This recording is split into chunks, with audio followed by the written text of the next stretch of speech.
45, eu vou avançar uns 3, 4, 5 minutinhos. Abrão Enéas, dá uma boa tarde lá de João Pessoa. Eduardo fala do link da votação. Flávia Rogic dá uma boa tarde. Um abraço, Flávia.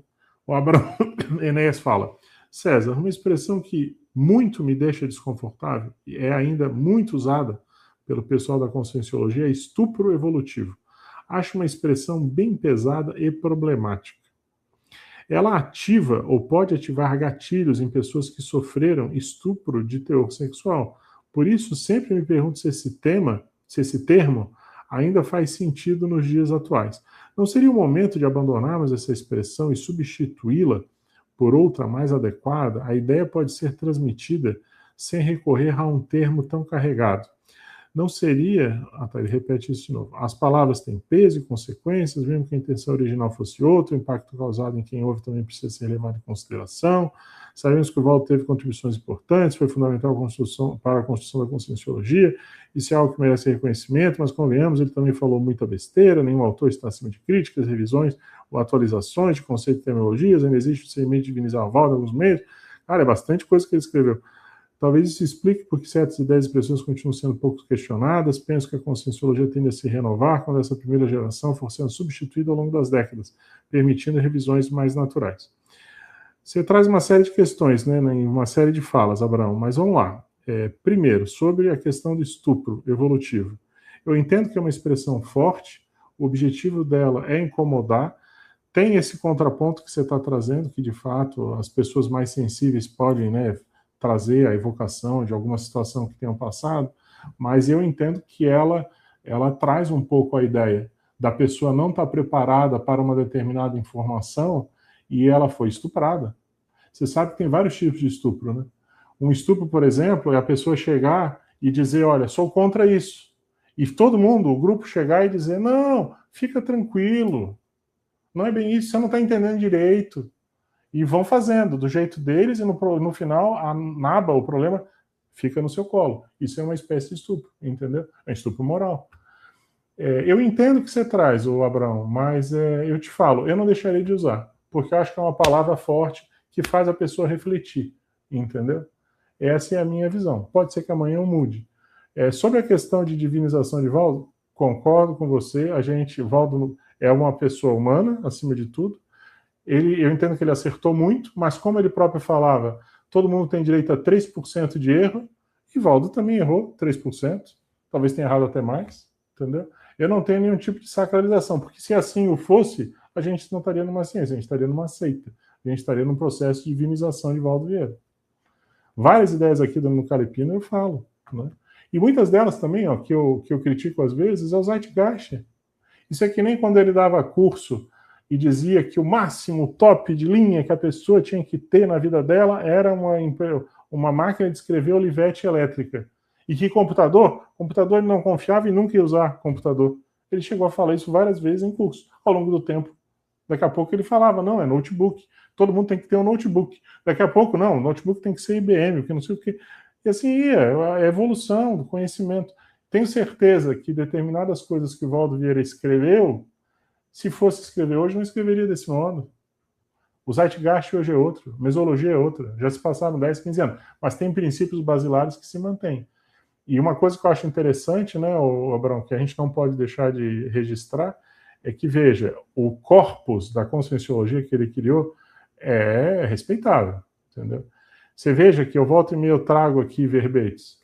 Tem Valdo Vieira, um monte de raciocínio tem Valdo Vieira. Você acha que é porque eu quero puxar o saco do Valdo? Não, é porque onde eu encontro a fonte é Valdo Vieira. Se eu tivesse 50 mil outras fontes e o Valdo não tivesse nada, eu não ia trazer Valdo Vieira. Né? Mas é isso. Eu acho que essa contribuição científica, isso é algo sério. Né? Você pega um tratado de projeciologia. Hoje, você olha para um negócio desse, parece fácil, você tem IA, você tem internet. Mas você pesquisar milhares de obras, fazer um tratado sobre um fenômeno super específico da projeção consciente e escrever isso na máquina de escrever, olha o esforço hercúleo de um negócio desse, gente. Mas fala, Fê. Eu acho uma provocação legítima. Isso. Eu concordo. Eu acho que a gente deveria. Mudar? Se a gente tem uma palavra que pode gerar um gatilho e ela pode se tornar uma palavra menos agressora, a gente deveria mudar. E veja que é uma palavra que vai ao encontro da pergunta sobre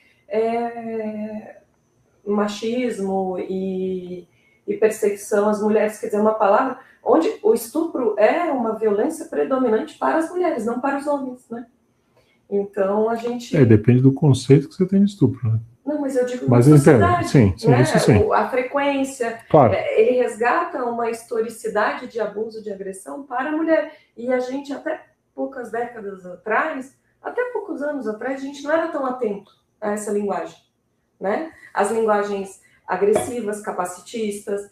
Então a gente foi mudando. Tem uma palavra que eu vejo, eu vou trazer a minha visão, talvez esteja equivocada, mas eu entendo. Eu vejo que a gente usava muito o termo sub-humano na Conscienciologia, agora a gente está usando o termo pré-humano. Quer dizer, foi uma transformação do conceito também. Quando a gente chama de sub-humano, a gente está colocando numa identidade de desvalia algo que, na verdade, é uma sequência natural da evolução. Então, foi lá, o pessoal que trabalha esse tema e pesquisa esse tema começou a utilizar um outro termo, e esse termo foi se tornando mais frequente. Então, a gente pode manter um termo antigo, mas cunhar um termo novo que começa a ser adotado, e a partir disso, aí, Abraão, é um movimento de quem se identificar com essa proposta e vai criando, e aquilo vai se transformando, porque a ciência é viva, a linguagem é viva, vamos melhorar. Eu acho que Faço votos. Uma boa síntese. Eu vou refletir sobre isso que o Abraão trouxe, que a Fernanda também colocou. A sensação só que eu tenho, Abraão, qual é o ponto em que eu estou? A Conscienciologia ela tem uma série de palavras fortes, entendeu? E que vão despertar gatilhos e sensibilidades, e se daqui a pouco a gente começar a ir por uma linha, uma determinada linha, pode ser que daqui a pouco você comece a ter que, sei lá, mudar todo o linguajar que você usa, e eu não sei se isso não perde a força, né, da ideia. Mas vai perder a violência também. Mas perde a violência. Porque assim, a força que a gente quer perder, que a gente gostaria de usar ela como tarística, a gente pode estar usando ela como agressora. Então é uma ponderação para a gente... Você sabe que aqui em casa, às vezes, eu dou a palavra final, né? Sim, César tem um novo megaphone, isso, que é o sim, senhora. Então, você sabe que você conseguiu uma boa aliada aqui, então vamos refletir, vamos pensar sobre isso. Tá certo? Mas obrigado pela participação. Acho que é importante, é uma construção, né, coletiva, a gente não acerta tudo e é isso. Eu acho que o importante é a gente também estar predisposto, né, a rever os nossos posicionamentos, tá? Obrigado pela participação.